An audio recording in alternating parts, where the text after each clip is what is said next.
इससे पहले हमने रिस्पायरेटरी सिस्टम की दो डिसऑर्डर्स पढ़ी थी। एक का नाम था ब्रोंकाइटिस और दूसरे का नाम था एम्फिसीमा। अब हम तीसरी डिसऑर्डर्स को डिस्कस करेंगे जिसका नाम है नमूनिया। नमूनिया दैट इज नमूनिया जो है ये हमारे पास डिसऑर्डर है जिसमें बेसिकली जो लंग्स होते हैं वो इन्फेक्टेड हो जाते हैं। लंग्स का कौन सा पोर्शन, लंग्स के अंदर जो अल्वेलाई मौजूद होते हैं वो अफेक्ट हो जाते हैं। तो इसमें हमारे पास क्या हो जाती है, लंग्स की इन्फेक्शन हो जाती है।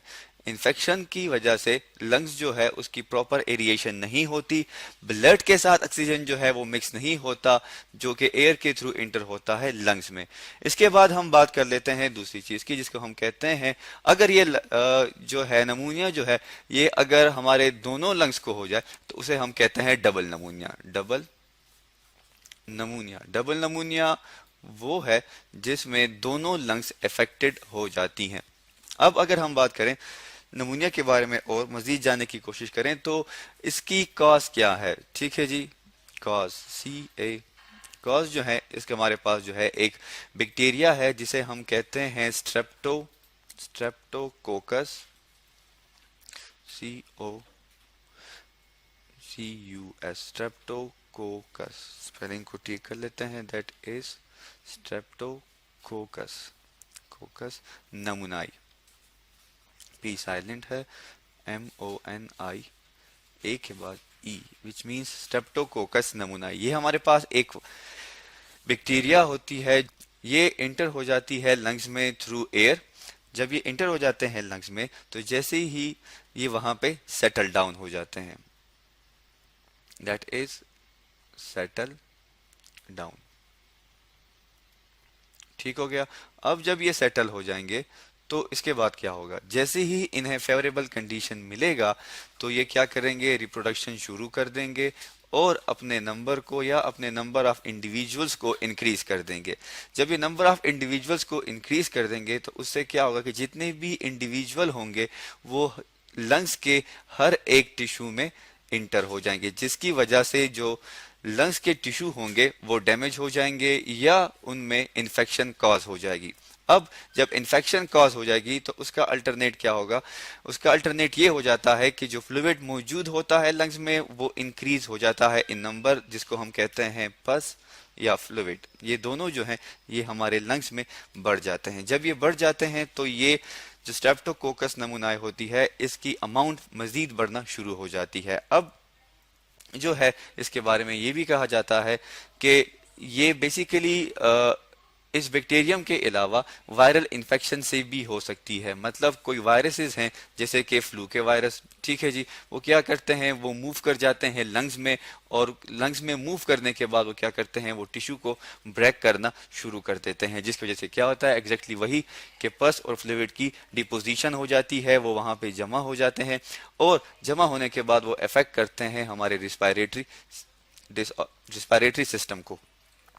इसके बाद हम सिम्टम्स पढ़ते हैं। सिम्टम्स में हमारे पास जो सबसे कॉमन सिम्टम्स है दैट इज हम कहते हैं कफ, ठीक है जी, कांसना विद स्पुटम, तूक के साथ जो है उसकी कंसंट्रेशन जो है वो बढ़ जाती है। इसके अलावा हमारे पास जो है इसमें हाई फीवर होता है, ठीक है, बुखार जो है वो काफी ज्यादा रहता है। और जो सबसे इसमें है दैट इज कि स्किन का जो कलर है वो चेंज हो जाता है, स्किन कलर चेंज हो जाता है। अब अगर हम इस डायग्राम में देखें तो हमें पता चल सकता है कि ये हमारे पास जो है ये नॉर्मल अल्वेलाई हैं, ये इसका इंटरनल स्ट्रक्चर है। आप देख सकते हैं इसमें किसी भी किस्म की डिपोजिशन या पस की मौजूदगी मौजूद नहीं है। लेकिन अगर हम इस वाले में देखें जो कि हमारे पास नमूनिया के जो किसी इन्फेक्टेड पर्सन के लंग्स हैं तो उसमें आपको ये येलो कलर का जो फ्लूइड नजर आ रहा है, ये इसमें पस मौजूद है जो कि क्या करता है, जो कि एक सॉर्ट ऑफ लेयर बना देता है जिसकी वजह से जो एयर है वो ब्लड के साथ एक्सचेंज नहीं होती। अब ब्लड में कार्बन डाइऑक्साइड की कंसंट्रेशन बढ़ जाती है जिसकी वजह से हमारे स्किन कलर जो है वो भी इफेक्ट रहता है, ठीक है जी। इसके अलावा कार्बन डाइऑक्साइड की वजह से हाई फीवर, क्योंकि ब्लड जो है वो थिक हो जाता है। And these are the basically symptoms of pneumonia. अब अगर हम बात करें इसके ट्रीटमेंट के बारे में कि कौन कौन सी ट्रीटमेंट जो है वो हम दे सकते हैं। तो ट्रीटमेंट में सबसे पहले जो हमारे पास आ जाती है ये हमारे पास वैक्सीनेशन। ठीक है जी, इंजेक्शन के थ्रू मोस्टली हमारी वैक्सीनेशन होती है। इंजेक्ट किया जाता है किसी भी केमिकल को, किसी भी ऐसी चीज़ को जो कि फाइट करता है अगेंस्ट दिस डिसऑर्डर। और उसके अलावा जो है secondly that is antibiotics. Antibiotics जो है वो मोस्टली टैबलेट्स के थ्रू ही दी जाती हैं किसी इंडिविजुअल को जिन्हें नमूनिया का प्रॉब्लम हो। इसके बाद हम दूसरी डिसऑर्डर्स के बारे में बात करते हैं जिसका नाम है एस्थमा। एस्थमा जो है ये हमारे पास जो डिसऑर्डर है ये ब्रोंकाई की डिसऑर्डर है। ठीक है जी, दैट इज ब्रोंकाई। ब्रोंकाई जो है ये अफेक्ट हो जाते हैं किसकी वजह से? एस्थमा जो है ये बेसिकली हम ये भी कहते हैं कि ये एलर्जी होती है। ठीक है, एलर्जी। एलर्जी डिफरेंट चीज़ों से हो सकती है हमारे पास, जिसमें सबसे पहले हम ये कह सकते हैं कि ये मोस्टली जो है डस्ट पार्टिकल, क्योंकि हमारे इन्वायरमेंट में डस्ट काफ़ी ज़्यादा होती है जिसकी वजह से ये हमारे पास हो जाते हैं। इसके अलावा स्मोक से हो सकती है। स्मोकिंग दोनों तरह की, जो बंदा खुद करता है या पैसिव स्मोकर जो उसके आसपास बैठे होते हैं। इसके अलावा परफ्यूम से, और जो इसमें सबसे कॉमन है that is pollen energy. Pollen allergy जो है ये काफ़ी ज़्यादा कॉमन पाई जाती है हमारे यहाँ। अब इसमें होता क्या है, ये जो ब्रोंकाई होते हैं इसकी इन्फ्लेमेशन हो जाती है। ठीक है जी, दैट इज इन्फ्लेमेशन।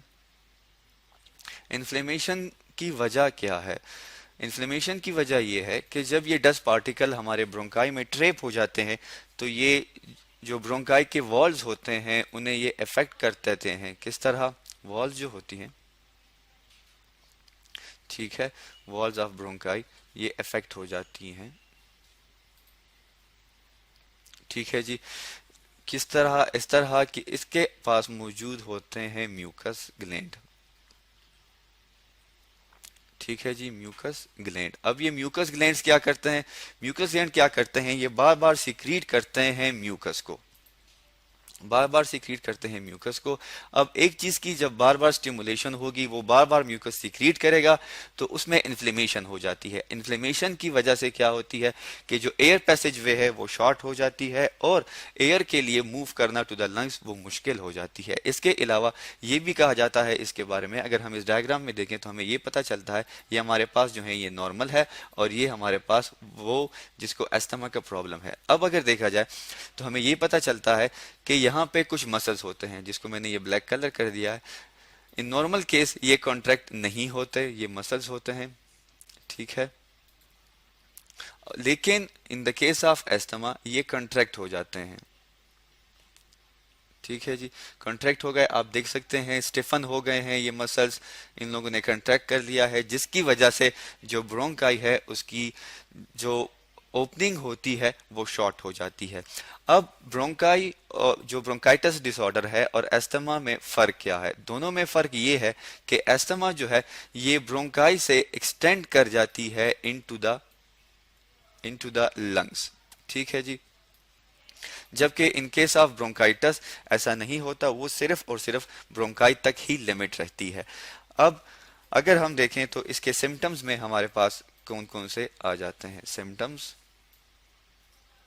हमारे पास वही हैं, that is shortening of breath, wheezing, sound की प्रोड्यूसिंग या साउंड प्रोड्यूस होती है जब हम सांस लेते हैं। ठीक है, इसके अलावा जो है हमारे पास जो है वो कफ, खांसी जो है वो काफ़ी आम रहती है। अगर हम इसकी ट्रीटमेंट के बारे में बात करें तो हमें ये पता चलता है कि इनहेलर जो है वो यूज़ होते हैं जिसकी वजह से क्या होता है, ये मसल्स जो होते हैं वो इन मसल्स को रिलैक्स कर देता है और सांस लेने में हमें आसानी होती है।